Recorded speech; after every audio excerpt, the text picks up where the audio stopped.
Good morning everyone. Welcome to Gyan Sagar academy. आज हम लोग छत्तीसगढ़ का क्वेश्चन लाए हैं जो आने वाले एग्जाम में जैसे मंडे है उसका लिए भी महत्वपूर्ण क्वेश्चन है और पैसा परिचालक के लिए भी महत्वपूर्ण है। ठीक है, ये क्वेश्चन तो इसमें ना छत्तीसगढ़ का क्वेश्चन है, लेकिन इसमें थोड़ी सी क्वेश्चन है छत्तीसगढ़ का हिस्ट्री का भी है, छत्तीसगढ़ का कल्चर के बारे में भी दिया है, पंचायती राज के बारे में भी दिया गया है। ठीक है, पहला क्वेश्चन यहाँ पर है भीमसेन युद्धि के आरंभ ताम्रपत्र से दक्षिण कौशल किस राजवंश की जानकारी मिलती है। तो यहाँ पर क्या बोला है, भीमसेन युद्धि के आरंभ ताम्रपत्र से दक्षिण कौशल के किस राजवंश की जानकारी मिलती है। यहाँ पर चार ऑप्शन दिए हैं, राज तुल्यवंश, बी दिया है नल वंश, सी दिया है सरवपुरी वंश और डी दिया है कलचुरी वंश। तो भीमसेन जो युद्धि है उसका जो आरंभ में ताम्रपत्र है दक्षिण कौशल, तो किस वंश की जानकारी हमको मिलता है। तो इसका ऑप्शन हो जाएगा सरवपुरी वंश, मतलब सी सरवपुरी वंश होगा। उसके बाद यहाँ पर वाक्य है, आरंभ से प्राप्त भीमसेन युद्धि, आरंभ से प्राप्त भीमसेन युद्धि ताम्रपत्र सरवपुरी वंश से संबंधित है, जिससे दक्षिण कौशल क्षेत्र में इस वंश के शासन और प्रशासन की जानकारी मिलती है। ठीक है, उसके बाद हो जाएगा दूसरा नंबर का क्वेश्चन है, यहाँ पर दिया है दूसरा नंबर का अभी कथन ए और कारण आर दिया है। ठीक है, विट्ठल दिनकर ने छत्तीसगढ़ की राजस्व व्यवस्था में परगना पद्धति की शुरुआत की है और यहाँ पर कारण आर दिया है। कारण आर में क्या दिया है, कलचुरी कालीन शासन व्यवस्था मराठों के अधिकतम राजस्व संग्रह के उद्देश्य को पूरा नहीं कर सकी। ठीक है, यहाँ पर विट्ठल यानी कि विट्ठल दिनकर ने छत्तीसगढ़ की राजस्व व्यवस्था में परगना पद्धति की शुरुआत की है। कारण में क्या दिया है, कलचुरी कालीन। ठीक है, शासन व्यवस्था मराठों के अधिकतम राजस्व संग्रह के उद्देश्य को पूरा नहीं कर सकी। तो यहाँ पर क्या दिया है, तो ये दोनों सही है, दोनों ही सही है, यानी कि ए और आर दोनों ही है और आर का व्याख्या कौन करता है, ए। तो ये वाला, तो इसमें ये वाला सही हो जाएगा, ये वाला सही होगा, मतलब ए सही है। ठीक है, क्योंकि विट्ठल दिनकर की छत्तीसगढ़ राजस्व व्यवस्था में परगना पद्धति की शुरुआत की थी, ये भी सही है। ठीक है, और इसमें कलचुरी कालीन राजस्व व्यवस्था मराठों के अधिकतम राजस्व संग्रह के उद्देश्य को पूरा नहीं कर सकी। ठीक है, ये दोनों दिया है, तो ये वाला हो जाएगा, पहला ए और आर दोनों सत्य है और आर की व्याख्या ए करती है। ठीक है, यहाँ पर फैक्टर दिया है, मराठा शासक के समय अधिक राजस्व प्राप्त करने के लिए प्रशासनिक पुनर्गठन किया गया। इसी कारण विट्ठल दिनकर ने परगना पद्धति लागू की, जिससे राजस्व संग्रह व्यवस्थित हो सका। ठीक है, उसके बाद हो जाएगा तीसरा नंबर का क्वेश्चन है, सुनिश्चित करना है कॉलम ए और कॉलम एक में औद्योगिक क्षेत्र है और कॉलम बी में दो में दिया है जिला, इधर जिला दिया है और इसमें औद्योगिक क्षेत्र दिया है। ठीक है, तो यहाँ पर क्या दिया है, पहला में वीरपोत्री, ये कहाँ है, दुर्ग दिया है, हरियन छपरा ये रायपुर दिया है और सी हत खोज कबीरधाम दिया है, इस तरह महासमुंद, तो ये कहाँ है, वीरपोत्री या पोत्री या कोनी भी बोलते हैं ना, तो ये इसका हो जाएगा महासमुंद। ठीक है, हरियर छपरा ये कहाँ है, ये कबीरधाम में है और इस तरह ये कहाँ है, ये हो जाएगा रायपुर और हर खोज ये हो जाएगा दुर्ग। तो पहला का चौथा महासमुंद, ये पहला का चौथा यहाँ पर, तो ये दो ऑप्शन यहाँ पर काट दीजिए, ठीक है। अब पहला का चौथा दो जगह दिया है। उसके बाद हरियाणा छपरा, ये कबीरधाम में है, मतलब ये, तो इसका ऑप्शन हो जाएगा सी। यहाँ पर दिया व्याख्या है, बिल कोनी, इसको बिल कोतरी भी बोलते हैं और कोनी भी बोलते हैं, तो ये महासमुंद हो जाएगा। हरियाणा छपरा ये कबीरधाम में भी हो जाएगा। हर खोज दुर्ग और सिलचरा रायपुर, ये सभी औद्योगिक क्षेत्र है, ठीक है। उसके बाद चौथा नंबर का क्वेश्चन यहाँ पर दिया है, छत्तीसगढ़ का पहला सीमेंट कारखाना कौन सा है, यानी कि छत्तीसगढ़ का जो पहला सीमेंट कारखाना कौन सा है। यहाँ पर चार ऑप्शन दिया गया है। पहला हो जाएगा सेंचुरी सीमेंट बैकुंठपुर, बी दिया है ग्रासिम सीमेंट बलौदाबाजार, सी दिया है एसपीसी सीमेंट जामुन दुर्ग, और बी दिया है लाभा सीमेंट गोपाल नगर। तो छत्तीसगढ़ का पहला सीमेंट कारखाना कौन सा है, ये मेरे कोचिंग में जो बच्चे पढ़ते हैं वो बताएंगे, ठीक है। तो इसका क्या होगा ये ऑप्शन, तो इसका तो मैं कई बार क्लास में बता चुकी हूँ कि इसका छत्तीसगढ़ का पहला सीमेंट कारखाना कौन सा है। छत्तीसगढ़ का पहला सीमेंट कारखाना ये हो जाएगा सी नंबर का, एसपीसी सीमेंट जामुन दुर्ग, ठीक है। और ये कब बना है आप मेरे को कमेंट में कीजिए, ठीक है। वाक्य है छत्तीसगढ़ का पहला सीमेंट कारखाना जामुन में हुआ है। इसका स्थापित एसीसी कंपनी का था, और इसका सन कब हुआ है इसको कमेंट में कीजिए। उसके बाद हो जाएगा पांचवा नंबर का क्वेश्चन, यहाँ पर दिया गया है, छत्तीसगढ़ का शिमला किसे कहा जाता है। छत्तीसगढ़ का शिमला किसको कहा जाता है। यहाँ पर चार ऑप्शन दिए गए हैं। पहला हो जाएगा बैला ढीला, और डी दिया है मेनपाट, सी दिया है केसकाल, और डी दिया है अंबिकापुर। तो छत्तीसगढ़ का शिमला किसे कहते हैं, तो ये हो जाएगा मेनपाट। मेनपाट यहाँ ठंडी स्थान है और पहाड़ी है, पहाड़ी क्षेत्र है, इसमें ठंडी, और ये जैसे कि कश्मीर का मजा लेना है, जम्मू कश्मीर नहा जा सकते हैं, तो मेन पार्ट में हम लोग बर्फ का मजा ले सकते हैं, ठीक है। तो ये हो जाएगा छत्तीसगढ़ का शिमला कहते हैं। और छत्तीसगढ़ का कश्मीर किसको बोलते हैं, आप इसको कमेंट में कीजिए, ठीक है भाई।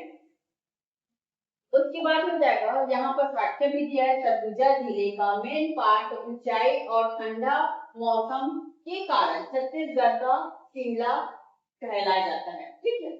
उसके बाद हो जाएगा, अगला है, ये छठवां नंबर का है, पंचायती राज का क्वेश्चन है। पंचायती राज व्यवस्था हेतु गठित समितियों को कार्यक्रम अनुसार व्यवस्थित कीजिए।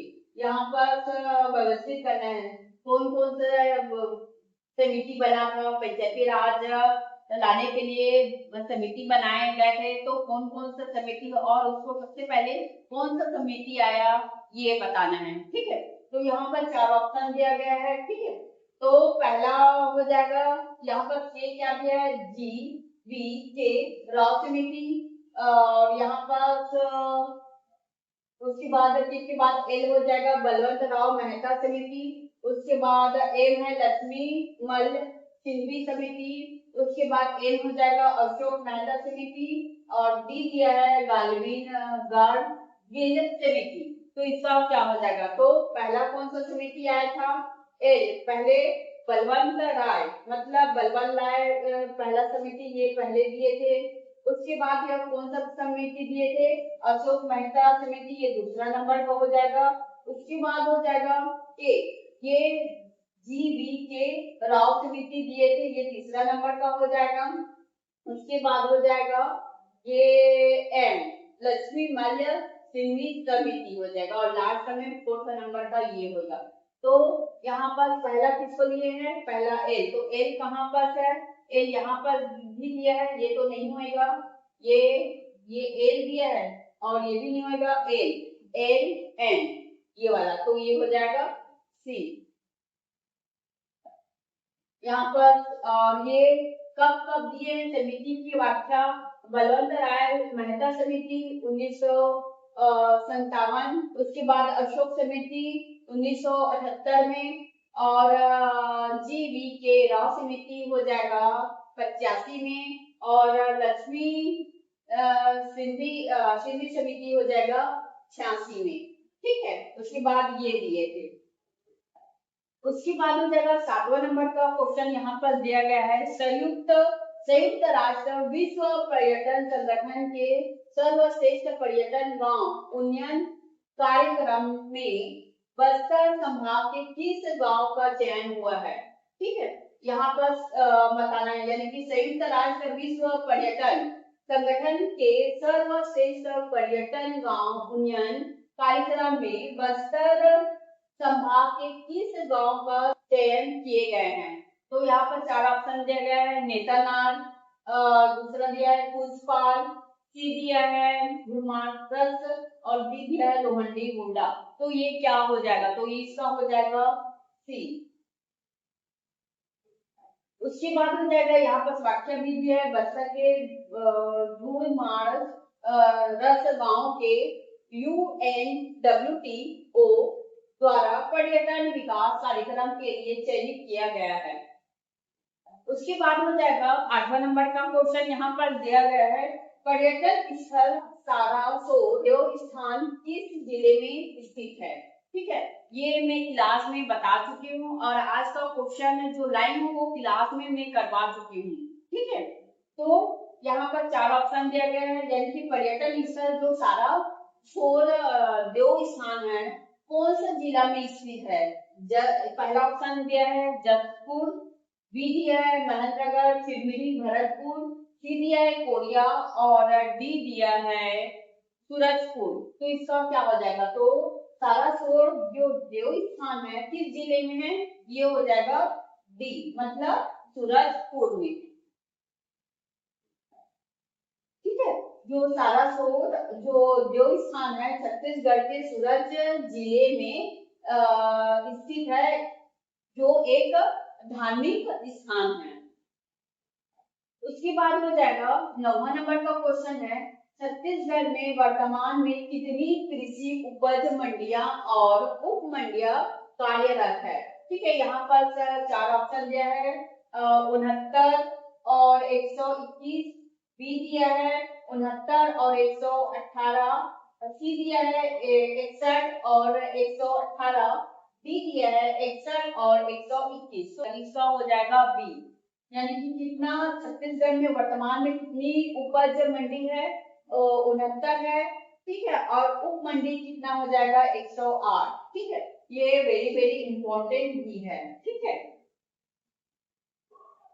यहाँ पर दिया व्याख्या, छत्तीसगढ़ के राज्य में 170 मुख्य मंडियां और 118 उप मंडियां है। तो 69 भी बोल सकती थी मैं डायरेक्ट, ठीक है, लेकिन 1 कम 70 याद करना। ठीक है, इससे जल्दी याद होगा।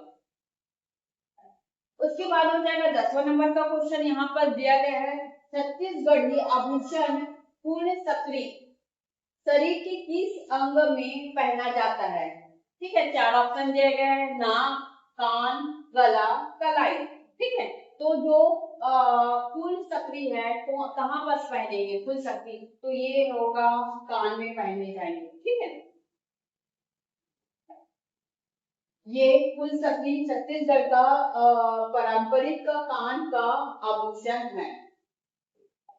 उसके बाद हो जाएगा 11वां नंबर का क्वेश्चन, यहाँ पर दिया गया है, शासकीय औद्योगिक प्रशिक्षण संस्था ITI किस जिले में सबसे अधिक है। किस जिले में सबसे अधिक है। यहाँ पर 4 ऑप्शन दिया गया है, पहला हो जाएगा जांजगीर चांपा, बी दिया है राजनांदगांव, सी दिया है बिलासपुर, और डी दिया गया है रायपुर। तो इसका क्या हो जाएगा, सबसे ITI कहाँ है। ठीक है, और सबसे ज्यादा तो ITI पूछा है यहाँ पर, लेकिन सबसे पहले ITI कहाँ खुला था और उस जगह का नाम और स्थान मेरे को कमेंट में उसको भेजिए। ठीक है, लिखना, कमेंट में लिखना। ठीक है, तो तो यहाँ पर क्या हो जाएगा, तो ये हो जाएगा डी, यानी कि रायपुर में ही रायपुर में औद्योगिक प्रशिक्षण संस्था है, और रायपुर छत्तीसगढ़ की राजधानी तो वही ही होंगे ना भाई। उसके बाद हो जाएगा राजधानी होने के कारण रायपुर जिले में सबसे अधिक ITI संस्था स्थित है। उसके बाद हो जाएगा 12 नंबर का क्वेश्चन है, सुमृत कार्यक्रम और तिथि दिया है ना, कार्यक्रम दिया है और यहाँ पर तिथि दिया है। यहाँ पर पहला है राष्ट्रीय कृषि मेला, ये क्या हो जाएगा, राष्ट्रीय कृषि मेला, ठीक है, तो राष्ट्रीय कृषि मेला हो जाएगा 12 से 14 जनवरी के बीच में होता है।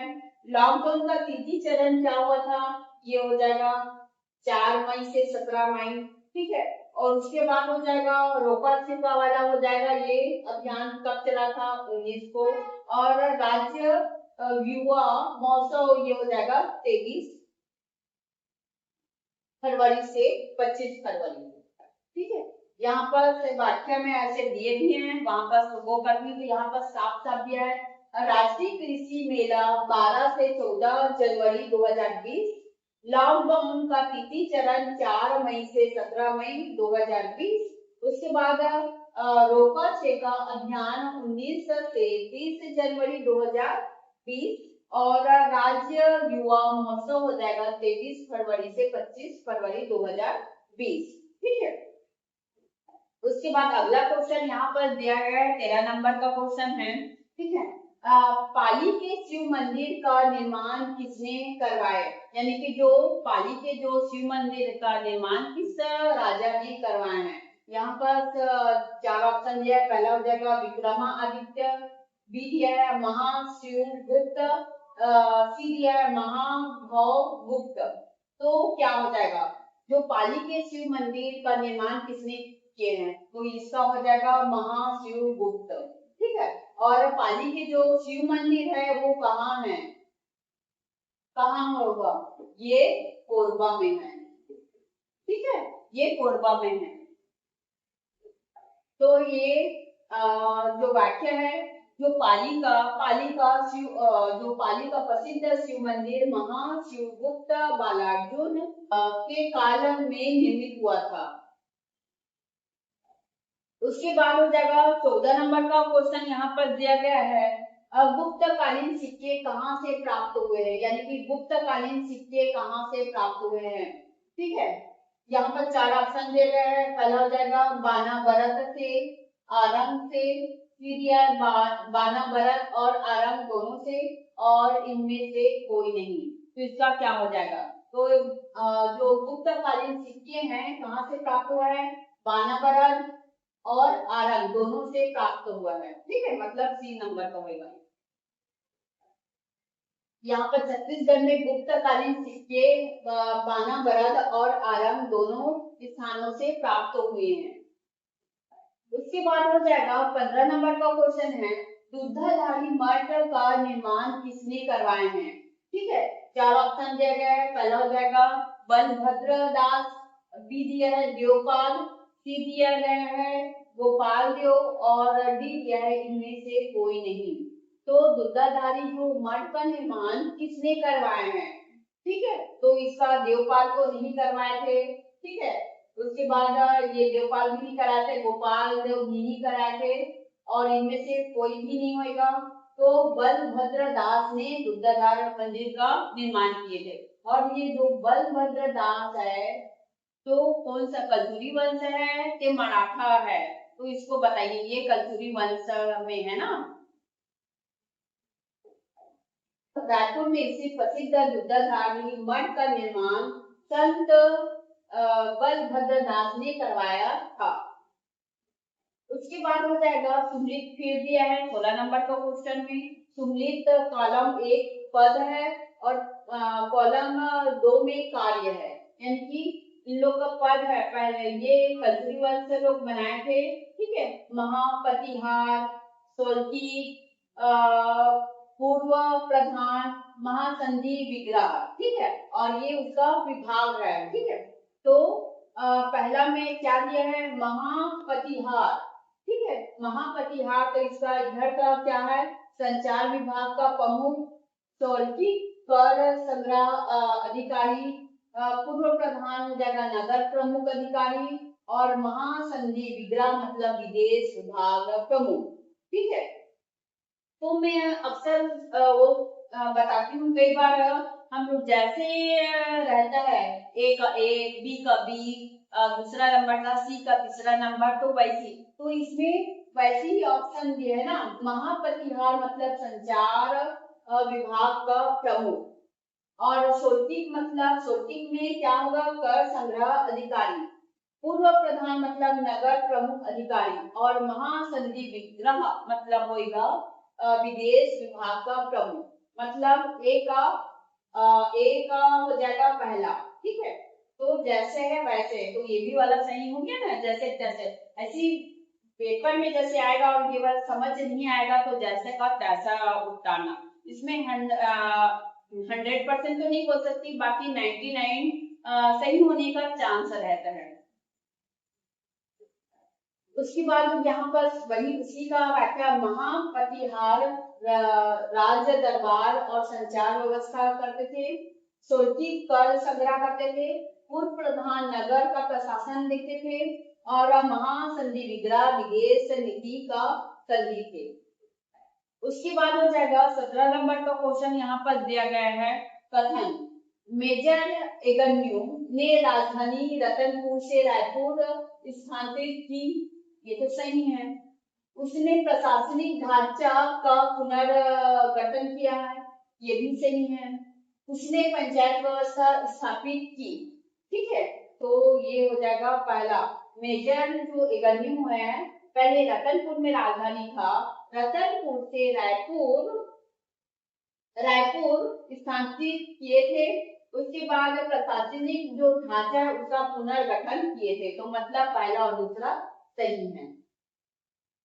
उसके बाद हो जाएगा यहाँ पर व्याख्या भी दिया है, मेजर एगन्यू ने प्रशासनिक सुधार किए गए राजधानी रायपुर स्थानांतरित की, लेकिन पंचायत व्यवस्था की स्थापना बाद में हुआ। ठीक है। पंचायती जो राज है उसका स्थापना बाद में हुआ।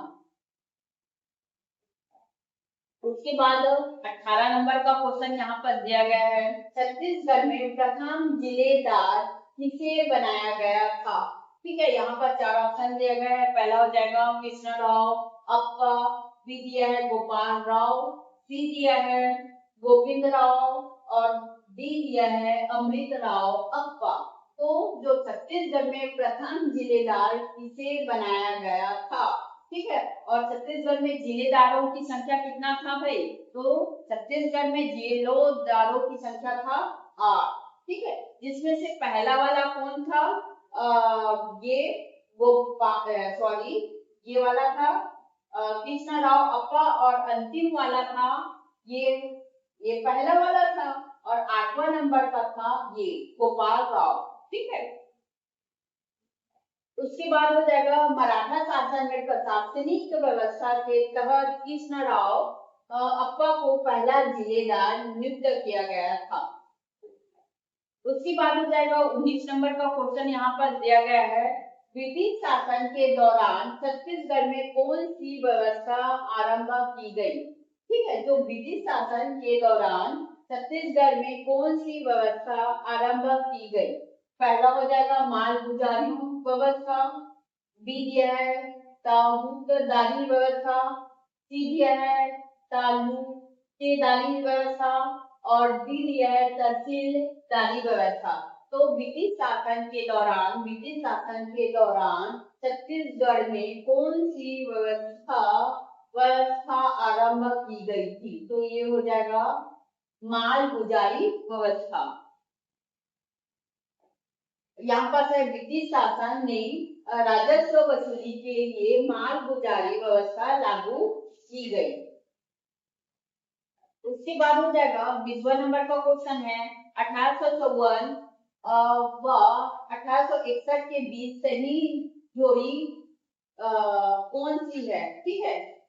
यहाँ पर दिया है और यहाँ पर वो दिया है, जोड़ी बनाना है ना। तो यहाँ पर दिया है दीवानी न्यायालय, फौजदारी न्यायालय, सी दिया है, पुलिस अधीक्षक, डी दिया है, पोस्ट मास्टर। तो दिवाली में नाम ये वाला हो जाएगा। तो इसका पहला जैसे का तैसे ही उतार देना, वैसे वाला दिया तो ये वाला सही है। इसका 1854 में नागपुर राज्य के विलयन के बाद छत्तीसगढ़ में ब्रिटिश प्रशासनिक व्यवस्था स्थापित की गई। उस समय विभिन्न विभागों में अंग्रेज अधिकारियों की नियुक्ति की गई थी। ठीक है, जो दीवानी न्यायालय को कौन देखते थे? विल्किंस। फौजदारी न्यायालय को कैप्टन कॉटन, और पुलिस अधीक्षक कैप्टन रॉबर्ट, और ये हो जाएगा पोस्ट मास्टर कौन थे? स्मिथ। उसके बाद हो जाएगा 21 नंबर का क्वेश्चन यहाँ पर दिया गया है। 1854 के बाद छत्तीसगढ़ में कौन सी चौकीदारी बनाई गई है?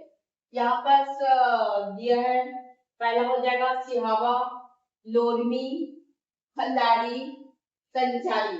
ठीक है, 1854 के बाद छत्तीसगढ़ में कौन सी चौकीदारी बनाई थी? सी मतलब पहला सिहावा बनाए थे, उसके बाद खल्लारी, उसके बाद संजारी। ठीक है, अच्छा मेरे को ये बताइए, ये सिहावा कहाँ है? ठीक है, और ये खल्लारी कहाँ है? और ये संजारी। ठीक है, ब्रिटिश शासन में सिहावा, खल्लारी और संजारी लौकीदारी बनाई गई थी। उसके बाद हो जाएगा 22 नंबर का क्वेश्चन यहाँ पर दिया गया है। 1930 में दुर्ग जिले के पौड़ी गांव में ब्रिटिश विरोधी जुलूस का नेतृत्व किसने किए हैं? चार ऑप्शन दिया गया है। पहला हो जाएगा घनश्याम सिंह गुप्त, बी दिया है रघुनंदन सिंह, सी दिया है नरसिंह प्रसाद अग्रवाल, और वी वाई ताम्रकर। तो ये किसका दिया है? तो ये हो जाएगा जो 1930 में दुर्ग जिले के पौड़ी गांव में ब्रिटिश विरोधी जुलूस जो निकला, नेतृत्व करने वाले कौन था? तो 1930 में क्या हुआ था? 1930 में तो जंगल सत्याग्रह। ठीक है, जंगल सत्याग्रह ना। तो जंगल सत्याग्रह में कौन कौन ये हुआ था? यानी कि दुर्ग जिला बोल रहा है, तो इसका नेतृत्व कौन किए थे? तो इसका हो जाएगा सी मतलब नरसिंह प्रसाद अग्रवाल। ठीक है, नरसिंह प्रसाद अग्रवाल ने स्वतंत्रता आंदोलन में सक्रिय नेता थे। उसके बाद हो जाएगा 23 नंबर का है कालक्रम असहयोग आंदोलन की घटनाओं का सही क्रम बताना है। ठीक है, तो इसका हो जाएगा पहला चौथा नंबर का ये पहला हो जाएगा, पहले ये होगा, उसके बाद दूसरा नंबर का होगा, उसके बाद तीसरा नंबर का होगा, उसके बाद पहला मतलब 4। ठीक है, उसके बाद हो जाएगा दूसरा, उसके बाद हो जाएगा तीसरा, उसके बाद 1। यहाँ पर दिया गया है असहयोग आंदोलन के पहले नेताओं ने अपने पद छोड़ दिए कि शराब विरोधी आंदोलन हुआ और बाद में सत्याग्रह हुए। उसके बाद हो जाएगा 24 नंबर का क्वेश्चन है यहाँ पर, घरे नहीं आए राधा दुआए भैंस बंधाए का आशय क्या है? ठीक है, तो भैंसा पालना, भैंसा बेचना, दूध व्यवसाय करना, दी इनमें से कोई नहीं। घरे नहीं आए राधा दुआर भैंसा बांधे का आशा क्या होगा? तो इसका हो जाएगा डी। ठीक है, यहाँ पर लिया होगा, इसका कथन क्या है? अनावश्यक कार्य करना या बिना कारण समस्या बढ़ाने का अर्थ का प्रयोग होता है। यानी कि कई लोग बिना कारण के कुछ भी बोलते रहते हैं ना, या बिना का अनावश्यक कार्य करते रहते हैं, उसका मतलब है। ठीक है, इसके बाद हो जाएगा 25 नंबर का क्वेश्चन है, ग्रामीण क्षेत्रों में पौनी का अर्थ क्या है? यानी कि पौनी बोलते हैं ना, पौनी। ठीक है, तो ग्रामीण क्षेत्रों में पौनी का अर्थ क्या है। ठीक है, तो यहाँ पर 4 ऑप्शन दिया गया है। पहला हो जाएगा 1/3 हिस्सा, विशेष समय, विशेष सेवाकर, डी दिया है हथियार। तो क्या हो जाएगा, ग्रामीण क्षेत्रों में पौनी का हो जाएगा 1/3 हिस्सा। और कोरी का मतलब क्या होता है, कोरी मतलब कितना होगा, कोरी, कोरी में कितना होगा 20 रुपया। गाँव में अभी भी बोलते हैं एक कोरी, तो मतलब 20 रुपया होता है। ठीक है, और पौनी का मतलब होगा 1/3 हिस्सा। ग्रामीण व्यवस्था में फसल या उत्पादन का 1/3 भाग पौनी कहलाता है। ठीक है, उसके बाद 26 नंबर का क्वेश्चन यहाँ पर दिया गया है, राजीव लोचन मंदिर में प्रसाद के रूप में कौन सी मिठाई दी जाती है। यहाँ पर दिया है पिड़िया, डी दिया है पक्षी, सी दिया है कुर्मी, और डी दिया है कली लड्डू। कली लड्डू से अभी तो शादी सीजन है, तो कली लड्डू अभी घर जाते हैं तो कली लड्डू देते हैं ना। ठीक है, तो जो राजीव लोचन मंदिर में प्रसाद के रूप में वितरण किया जाता है, तो कौन सा दिया जाता है, तो मैं इसको आटे का बनाते हैं, तो ये हो जाएगा खुरमी। ठीक है, राजीव स्थित राजीव लोचन मंदिर में खुरमी का प्रसाद के रूप में दी जाती है।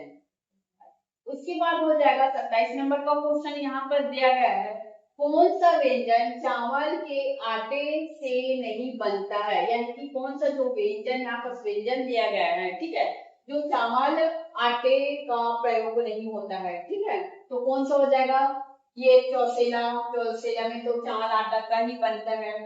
अरसा, ये भी चावल आटा का ही बनता है। देर रोहिणी, ये भी चावल आटा का बनेगा। लेकिन खुरमी, खुरमी गेहूं आटे का बनता है। उसके बाद हो जाएगा खुरमी, खुरमी मुख्यतः गेहूं के आटे से बनती है ना। उसके बाद हो जाएगा जो 28 नंबर का क्वेश्चन है, इंद्रावती पुस्तक के लेखक कौन है। इंद्रावती जो पुस्तक है उसके लेखक कौन है, यहाँ पर दिया गया है 4 ऑप्शन। तो सूर्यपाल तिवारी, ये मौलिक राम तोड़ी, राजीव लोचन प्रसाद, बलदेव प्रसाद मिश्रा। तो ये हो जाएगा सी, राजीव लोचन प्रसाद। ठीक है, छत्तीसगढ़ के साहित्यकार राजीव लोचन प्रसाद ने यह पुस्तक लिखी। उसके बाद 29 नंबर का क्वेश्चन है, हाईलैंड की स्वतंत्रता का इतिहास के लेखक कौन है। ठीक है, तो यहाँ पर 4 ऑप्शन दिया गया है। पहला हो जाएगा राजीव लोचन प्रसाद, बलदेव प्रसाद मिश्रा, बेनेस्टर छेदीलाल, और ये डी हो जाएगा पंडित सुंदरलाल शर्मा। तो ये क्या हो जाएगा, तो ये हो जाएगा बलदेव प्रसाद मिश्रा। ठीक है, बलदेव प्रसाद मिश्रा होगा बी नंबर का। ठीक है, यहाँ पर दिया है ऐतिहासिक ग्रंथ लिखा गया है। उसके बाद हो जाएगा 30 नंबर का क्वेश्चन है और लास्ट का क्वेश्चन है। ठीक है, तो विशेष पिछड़ी जनजाति कौन सी है, यानी कि एकदम विशेष पिछड़ी जनजाति कौन सी है। यहाँ पर दिया है गंवार, हलबा, मुड़िया, और डी इनमें से कोई नहीं। विशेष पिछड़ी जनजाति कौन सी है, तो उसमें से कोई नहीं है। ठीक है, कोई नहीं है, क्योंकि में छत्तीसगढ़ में कितना है, तो ये हो जाएगा बैगा, बैगा है, अबूझ माड़िया है, अबूझ माड़िया। ठीक है, उसके बाद हो जाएगा कमार, कमार। ठीक है, कमार है, और क्या है भाई, कमार है। उसके बाद भुंजिया, पंडो। ठीक है, और क्या है, कोरवा, कोरवा है। ठीक है, इसमें तो नहीं है, तो विशेष पिछड़ी जनजाति कौन सी हो जाएगा, तो इनमें से कोई नहीं है।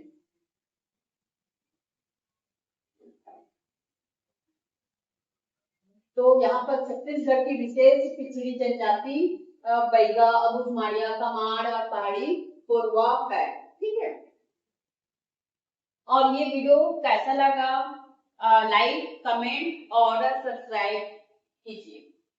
धन्यवाद।